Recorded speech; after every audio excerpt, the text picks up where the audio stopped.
ഹരേ കൃഷ്ണ. എല്ലാവർക്കും ശ്രീവത്സം യൂട്യൂബ് ചാനലിലേക്ക് സ്വാഗതം.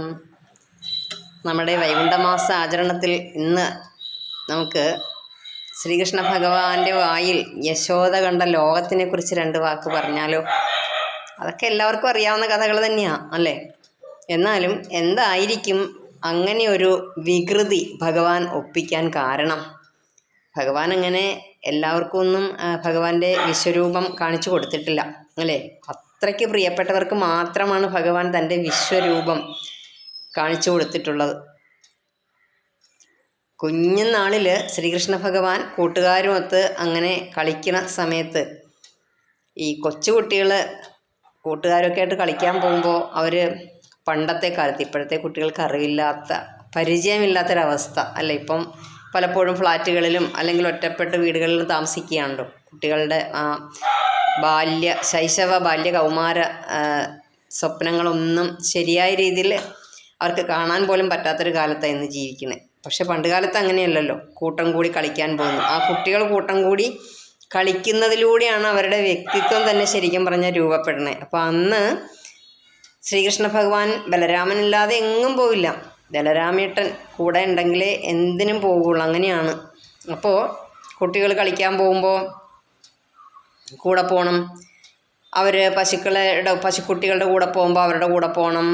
ഗോപസ്ത്രീകൾ വിളിക്കുമ്പോൾ അവരുടെ കൂടെ പോകണം. ഇനി ഗോപസ്ത്രീകളെല്ലാം വെളുപ്പിനെ തന്നെ എഴുന്നേറ്റ് കുളിച്ച് പശുവിനെയൊക്കെ കറന്ന് പാലൊക്കെ ഇങ്ങനെ കൊണ്ടുപോയി ഓരോ സ്ഥലത്ത് കൊടുത്തു. അതുപോലെ വെണ്ണ തൈരൊക്കെ വിൽക്കാൻ വേണ്ടിയിട്ട് ഇങ്ങനെ പോകും. അപ്പോൾ അവർ വീടൊക്കെ പൂട്ടി കെട്ടി വെച്ചിട്ട് പോകും.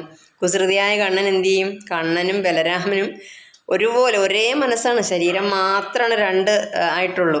രണ്ടുപേരും കൂടി പ്ലാൻ ചെയ്ത് കൂട്ടുകാരെയൊക്കെ പുറത്ത് കാവൽ നിർത്തി അങ്ങനെ പതുക്കെ ചെന്ന് ഒരു പ്രത്യേക ഷേപ്പിലുള്ള വീടുകളാണല്ലോ, ഓലകൾ കൊണ്ടുള്ള വീടുകളൊക്കെയാണല്ലോ, ചെളി കൊണ്ട് കളിമണ്ണ് കൊണ്ടൊക്കെ ഉണ്ടാക്കിയിട്ടുള്ള വീടുകളാണല്ലോ. അതിൻ്റെ വാതിലൊക്കെ എടുത്ത് അനങ്ങാതെ കൊണ്ട് പൂച്ച പാൽ കുടിക്കാൻ ചെല്ലണ പോലെ, ആ കള്ളന്മാർ ചെല്ലണ പോലെ പതുങ്ങി പതുങ്ങി ചെന്ന് അങ്ങനെ ആ മുറിയിലൊക്കെ തപ്പി നോക്കും.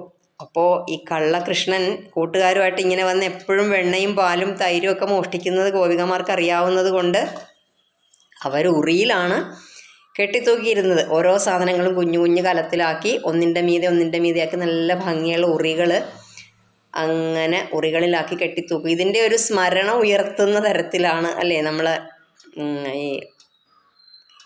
ഇപ്പം ഈ അടുത്തിടെയായിട്ട് നമ്മൾ കൂടുതൽ പ്രശസ്തമായി കേട്ടിട്ടുള്ള ഉറിയിൽ വെണ്ണ കൊണ്ടുള്ള ഭഗവാനുള്ള വഴിപാട്, ശർക്കര കൊണ്ട്, ലഡ്ഡു കൊണ്ട്, അങ്ങനെ പല പല തരത്തിലുള്ള വഴിപാടുകൾ. ഉളനാട്ടിലെ ഉണ്ണിക്കണ്ണൻ എന്ന് നമ്മൾ കേട്ടിട്ടുണ്ടല്ലേ? കുട്ടികൾ ഇല്ലാതെ വിഷമിക്കുന്ന ദമ്പതികൾക്ക് അവിടെ പോയി ഉറിയിൽ ഈ വഴിപാട് സമർപ്പിച്ചു കഴിഞ്ഞാൽ ഉളനാട്ടിലെ ഉണ്ണിക്കണ്ണൻ അനുഗ്രഹിക്കും. അങ്ങനെ കുട്ടികളുണ്ടായവരും ഒക്കെ ഇങ്ങനെ അനുഭവങ്ങളൊക്കെ പങ്കുവെച്ച് കാണാറുണ്ട്. അപ്പോൾ ഈ ഉറി എന്ന് പറയുന്നത് ഭഗവാന്റെ ആ ഒരു സങ്കല്പവുമായിട്ട്, ഭഗവാനുമായിട്ട് വളരെയേറെ ബന്ധപ്പെട്ടിരിക്കുന്നതാണ്. ഈ ഉറിയിൽ നിന്ന് എന്താ ചെയ്യണേ? ഉറി കെട്ടിത്തൂക്കിയിട്ടിരിക്കുക. എന്നാൽ ഇന്നത്തെ പോലുള്ള സ്റ്റൂള്, മേശ, കസേരയൊന്നും ഇല്ലല്ലോ. അപ്പോൾ എന്ത് ചെയ്യുമെന്നറിയാമോ? ബലരാമൻ ആദ്യം ഒരു ആന നിൽക്കണ പോലെ ഇങ്ങനെ കയ്യും കുത്തി മുട്ടുകാലും കുത്തി അങ്ങനെ നിൽക്കും. അതിൻ്റെ മുകളിലേക്ക് ബലരാമൻ്റെ മുതുകത്തേക്ക് ശ്രീകൃഷ്ണ ഭഗവാൻ പതുക്കെ ആ താമരദളം പോലെയുള്ള മൃദുവായ പാദങ്ങൾ വച്ച് കയറും. എന്നിട്ട് എത്തി വലിഞ്ഞ് ഒരു വിധത്തിൽ ആ ഉറിയെ കയറി പിടിക്കും. എന്നിട്ട് കൂട്ടുകാരിങ്ങനെ ചിലരെയൊക്കെ അകത്ത് കയറ്റും. എന്നിട്ട് ഓരോ കൂട്ടുകാരുടെയും കയ്യിലേക്ക് ഓരോ ഉറി എടുത്ത് അങ്ങനെ ഉറിയിൽ നിന്നും ഓരോ കലം എടുത്ത് ഇങ്ങനെ കൊടുക്കും. എന്നിട്ടോ എല്ലാവരും കൂടി പങ്കിട്ട് ഇങ്ങനെ കഴിക്കും. അതാ പതിവ്. എന്നാൽ ചില ദിവസങ്ങളിൽ ശ്രീകൃഷ്ണൻ വെണ്ണക്കൊതിയനുമാണ്, പാൽക്കൊതിയനുമാണ്. എത്ര കിട്ടിയാലും മതിയാവില്ല. മോഷണം ആണ് സ്വഭാവം എന്ന് പറയുന്നത്. എന്താണ് നമ്മൾ ഈ മോഷണം എന്ന് പറയുമ്പോൾ? കള്ളൻ എന്നാണ്. കൃഷ്ണൻ എന്ന് പറഞ്ഞാൽ ഉടനെ തന്നെ പറയണ കള്ളകൃഷ്ണൻ എന്നാ പറയണത്. ഒരു പ്രീഫിക്സ് ചേർത്ത് വയ്ക്കും അല്ലേ? ഒരു വിശേഷണം ചേർത്ത് വയ്ക്കും നമ്മൾ. കള്ളകൃഷ്ണൻ. എന്താണ് ഭഗവാൻ കട്ടുകൊണ്ടു പോകുന്നത്? ഭക്തരുടെ മനസ്സിനെയാണ് ഭഗവാൻ കട്ടുകൊണ്ടു പോകുന്നത്. ഭക്തി ഉള്ള മനസ്സിനെ ഭഗവാൻ കട്ടുകൊണ്ടു പോകുമെന്നാണ് പറയണേ. ആ മനസ്സ് കട്ടുകൊണ്ട് പോകും. നമ്മൾ നോക്കിയാൽ നമ്മളെ മനസ്സിനെ കാണുന്നില്ല. നമ്മളെ മനസ്സെവിടെ പോയി? ഭക്തി, ശരിക്കും ഭക്തിയുള്ള മനസ്സ് ഭഗവാൻ കട്ടുകൊണ്ട് പോയിരിക്കുകയായിരിക്കും. ഇതുപോലെ ചില ദിവസങ്ങളിൽ കൂട്ടുകാരെ പറ്റിക്കും. കൂടുതൽ വെണ്ണ ആദ്യം എടുത്ത് കഴിക്കും. എന്നിട്ട് ചിലപ്പോൾ പകുതി ഒഴിഞ്ഞ ആ കുഞ്ഞു കുഞ്ഞു മൺകലങ്ങളായിരിക്കും ചിലപ്പോൾ കൈമാറണം. മൺകുടങ്ങളൊക്കെ ആയിരിക്കും കൈമാറണത്. ചിലപ്പോൾ പഴം അങ്ങനെയായിരിക്കും. വാഴ തോപ്പൊക്കെ ഉണ്ടാകും. കൃഷി ആണ് അവിടുത്തെ അന്നത്തെ മെയിൻ ജീവിതമാർഗം എന്ന് പറയുന്നത്. അപ്പോൾ അങ്ങനെയുള്ള വാഴക്കുലകളൊക്കെ കെട്ടിത്തൂക്കിയിട്ടുണ്ടാകും. അതിലെ പഴുത്ത പഴമൊക്കെ ഇരിഞ്ഞ് തിന്നും. ഇതിങ്ങനെ പിന്നെയോ ഇനിയിപ്പോൾ കക്കാതെ കൊണ്ട് തന്നെ ഗോപികമാരുടെ അടുത്ത് ഇങ്ങനെ ചെല്ലും, പാല് കുടിക്കാൻ വേണ്ടി ചെല്ലും, വെണ്ണ തിന്നാൻ വേണ്ടി ചെല്ലും. അപ്പോൾ അവർക്കറിയാം ശ്രീകൃഷ്ണൻ വരുന്ന സമയമൊക്കെ അറിയാം. അതിരാവിലെ തന്നെ പൈക്കുട്ടികളെ മേയ്ക്കാൻ വേണ്ടിയിട്ട്, കുഞ്ഞു പശുക്കിടാക്കളെ മേയ്ക്കാൻ വേണ്ടിയിട്ട് ഇങ്ങനെ കൂട്ടരുമായിട്ട് ഇങ്ങനെ വരും ആ പീച്ചാങ്കുഴലും ഒക്കെ ആയിട്ട് അങ്ങനെ വരുമ്പോൾ പാല് കൊടുക്കാം. ഇങ്ങനെ കാത്തിരിക്കും ശ്രീകൃഷ്ണനെ കാണാൻ വേണ്ടിയിട്ട് അവിടെ എല്ലാവരും.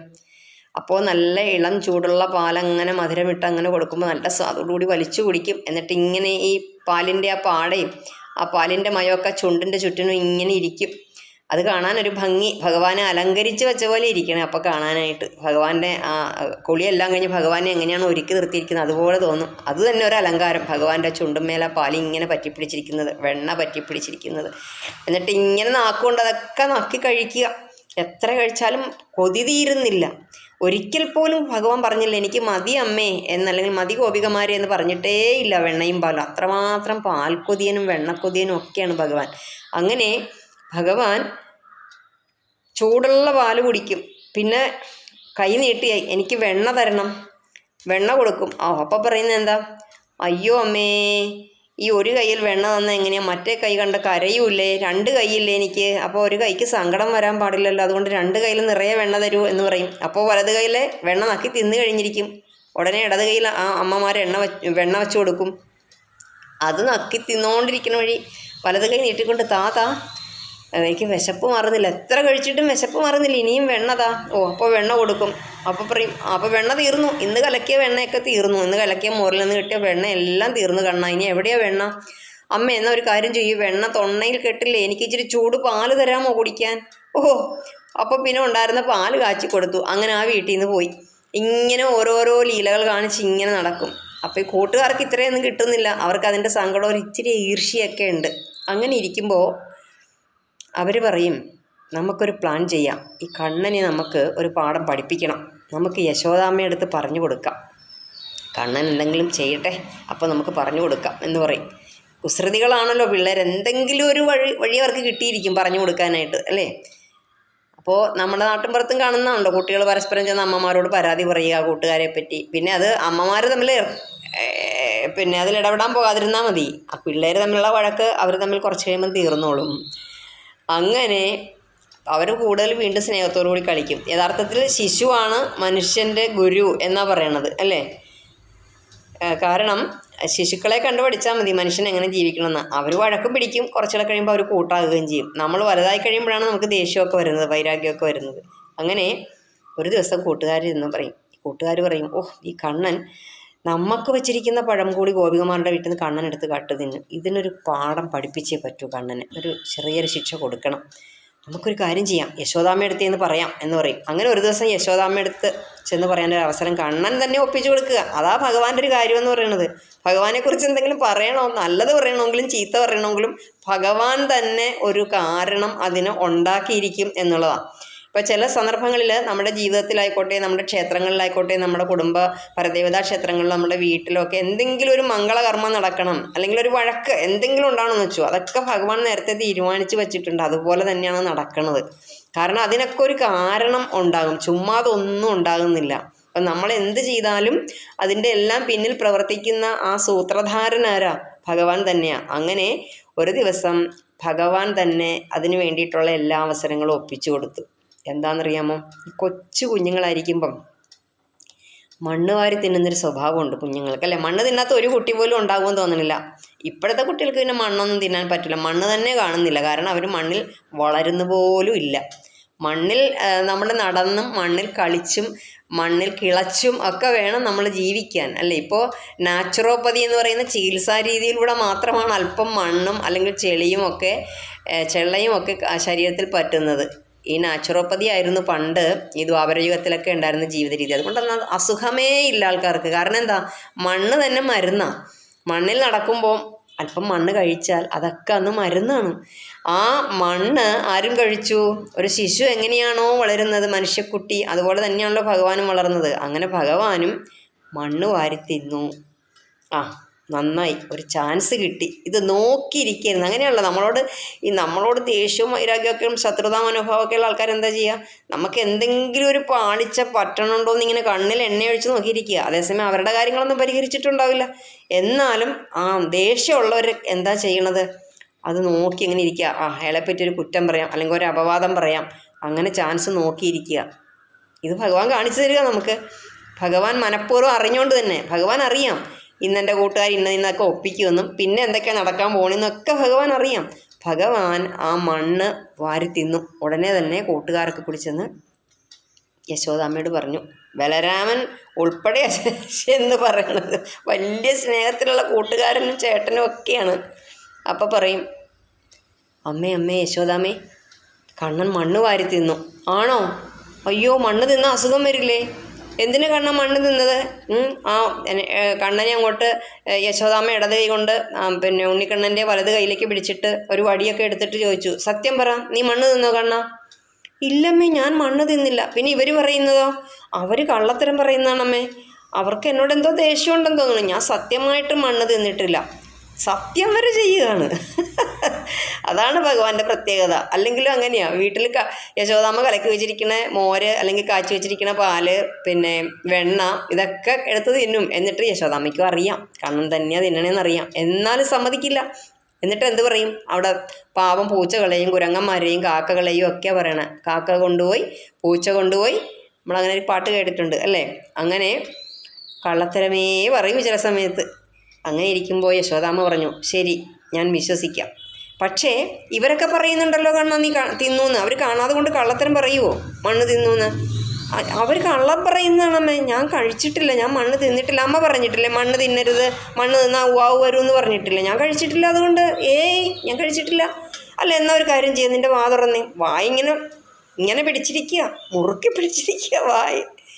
എന്നാൽ വാ തുറന്നേന്ന് പറയുമ്പോൾ വാ തുറക്കും. വായ തുറക്കുമ്പോഴോ സാധാരണ വാ തുറന്ന് എന്താ കാണുക നമ്മൾ?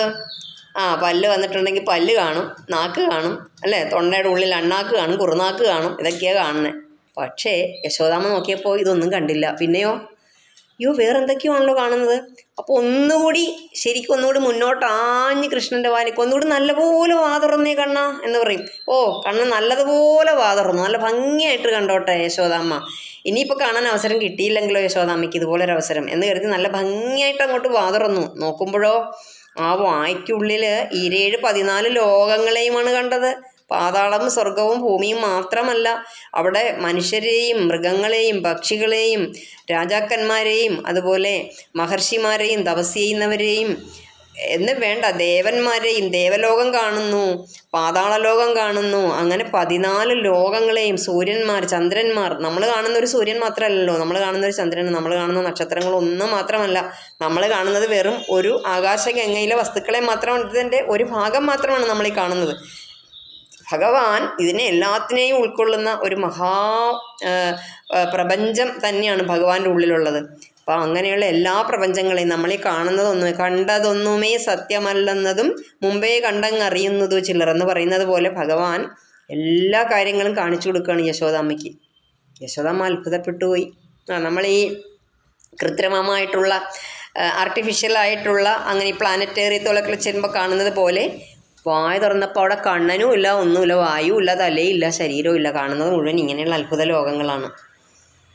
അപ്പോൾ എന്താ ഇതിൽ നിന്ന് മനസ്സിലാക്കേണ്ടതെന്ന് അറിയാമോ? ഭഗവാനെ നമ്മൾ വിളിക്കുന്നു, നാമം ജപിക്കുന്നു, അമ്പലത്തിൽ പോകുന്നു, വഴിപാട് കഴിക്കുന്നു, ഭാഗവതം വായിക്കണു, നാരായണീയ പാരായണം നടത്തണു, വിഷ്ണു സഹസ്രനാമം ജപിക്കണു എന്ന് വേണ്ട. സർവത്ര നാമജപം, ഭക്തിമയം, ഭഗവാന് പായസം വയ്ക്കുന്നു, എന്തെല്ലാം കാര്യങ്ങൾ നമ്മൾ കൊടുക്കുന്നു ഭഗവാന്. ഭഗവാൻ പായസം നേദിക്കുന്നു, പാൽപ്പായസം കഴിക്കുന്നു, തൃക്കൈ വെണ്ണ കൊടുക്കുന്നു, നെയ്വിളക്ക് കത്തിക്കുന്നു, തുളസിമാല ചാർത്തുന്നു, എല്ലാം ചെയ്യുന്നു. എന്നിട്ടും അങ്ങനെ ഒന്നും ഭഗവാനെ പെട്ടെന്ന് കിട്ടൂല കാണാൻ. നമ്മൾ ഗുരുവായൂർ തന്നെ പോയാലും എന്താ പറയുക, നമ്മൾ വഴിപാടൊക്കെ നടത്തി ചിലപ്പോൾ പുറത്ത് കൊടിമരച്ചോട്ടിൽ തൊഴുതിട്ട് പോരും. ഭഗവാനെ നമ്മൾ കാണൂല. എന്നിട്ട് നമ്മൾ എന്ത് പറയും? ഭഗവാൻ നമ്മളെ കണ്ടിട്ടുണ്ടാകുമായിരിക്കും എന്ന് വിചാരിച്ച് നമ്മൾ ആശ്വസിക്കുക. ഇനി നടയെ ചെന്നാലോ വേഗം മാറുമെന്നും പറഞ്ഞ് അങ്ങോട്ട് പെട്ടെന്ന് മാറ്റും. നമുക്ക് ഭഗവാനെ കണ്ടോ കണ്ടില്ലേ, വ്യക്തമായിട്ട് എന്തെങ്കിലും കാണാൻ പറ്റിയോ, കുറച്ച് വിളക്ക് കത്തണ കണ്ടു, അല്ലെങ്കിൽ പിന്നെ എന്ത് കണ്ടു, ഭഗവാന്റെ ഉടയാട കണ്ടു, അല്ലെങ്കിലോ ഒരു ഓടക്കുഴൽ കണ്ടു, അങ്ങനെ എന്ത് രൂപം കണ്ടു എന്ന് കുറച്ച് നേരത്തേക്ക് അല്ലെങ്കിൽ എന്താണ് മനസ്സിൽ നമ്മളൊക്കെ തങ്ങി നിൽക്കുന്നൊരു രൂപത്തിനെ നമുക്ക് കാണാൻ നമ്മുടെ വീടിനടുത്തുള്ള അമ്പലത്തിൽ പോകുമ്പോൾ കാണുന്ന പോലെ കാണാൻ പറ്റുന്നില്ല. ഇവിടെ യശോദാമ്മയിലൂടെ ഭഗവാൻ നമ്മൾക്ക് കാണിച്ചു തരികയാണ്, എന്നെ അങ്ങനെയൊന്നും കിട്ടില്ല, എന്നോട് എത്രമാത്രം ഭക്തിയുണ്ട് എങ്കിൽ, നിങ്ങളിൽ ഒരാളെ പോലെ ഒരു കൂട്ടുകാരനെ പോലെ എന്നെ കാണുന്നുണ്ടെങ്കിൽ, സ്നേഹത്തോടുകൂടി എന്നെ വിളിക്കുന്നുണ്ട് എങ്കിൽ ഭക്തിയോടുകൂടി, നിറഞ്ഞ ഭക്തി, സംശുദ്ധമായ ഭക്തിയോടുകൂടി നിങ്ങൾ എൻ്റെ ഉള്ളിലേക്ക് ഇറങ്ങി വന്നാൽ മാത്രമേ നിങ്ങൾക്ക് എന്നെ കാണാൻ പറ്റുകയുള്ളൂ. ഇല്ലാതെ നിങ്ങൾക്ക് എന്നെ എന്നും അങ്ങനെ പിടികിട്ടൂല.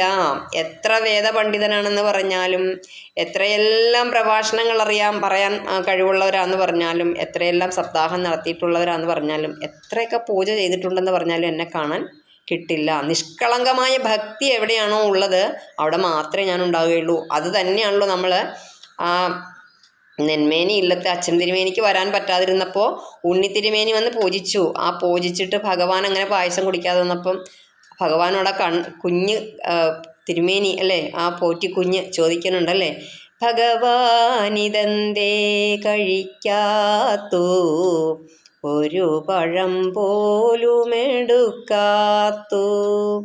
പുത്തരി വേവാഞ്ഞോ മധുരം പോരാഞ്ഞോ, അച്ഛൻ്റെ കൈ കൊണ്ടു നേദിക്കാഞ്ഞോ എന്നും പറഞ്ഞ് കരയനുണ്ട് കണ്ണനെ പൂജിക്കുന്ന കുഞ്ഞ്. അപ്പോൾ അതൊന്നും കൊണ്ടല്ല, എന്താ അപ്പം കുഞ്ഞങ്ങോട്ട് നിഷ്കളങ്ക ഭക്തിയോടെ കൂട്ടുകാരനെ വിളിക്കണ പോലെ വിളിച്ചു, സ്നേഹത്തിൽ വിളിച്ചു. സ്നേഹവും ഭക്തിയും എവിടെയുണ്ടോ അവിടെ നിന്ന് കണ്ണൻ പോവില്ല, വിട്ടുപോവില്ല, അടിച്ചോടിച്ചാലും പോവില്ല ഭഗവാൻ.